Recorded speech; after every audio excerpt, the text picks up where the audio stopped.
Disebabkan masa puasa hari tu Hamdan ada share resepi nasi biryani. So untuk lauknya bolehlah cuba buat dalca kambing ni. Ni version kuah yang lebih pekat lah. Makan dengan roti canai pun best dah. So jom kita start. Bismillah. First dalam blender masukkan 3 biji bawang merah, 5 ulas bawang putih, 1 inci halia dengan air sikit. Blendkan halus. Kemudian dalam pan boleh panaskan minyak dengan butter sikit.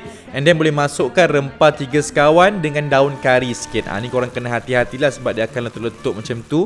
Lepas tu dah boleh masukkan bahan kisar tadi tu. Kemudian boleh tumis bagi dia pecah minyak. Masukkan 2 sudu serbuk cili. Dan kita perlukan rempah dalca dari jenama Faiza ni. Memang mudah dan sedap lah kalau kata guna rempah ni. Korang masukkan je dalam 3 sudu macam tu. Kacaukan sekejap. Kemudian boleh masukkan daging dengan kacang dal yang dah direbus dengan air rebusan daging sekalian. Lepas tu korang masukkan juga kacang dal yang belum hancur. Sekali dengan terung, kentang, carrot, kacang panjang semua. Bagi dia meriah sikit. Dan boleh perasakan dengan sedikit garam. Masakkan bagi dia pekat macam ni. Dan last sekali boleh masukkan santan. Masakkan lagi sikit. Dan dah siap dalca kambing kita ni. Ni memang boleh makan dengan macam-macam tau. Kadang dekat rumah dan buat makan dengan roti keping pun sedap dah.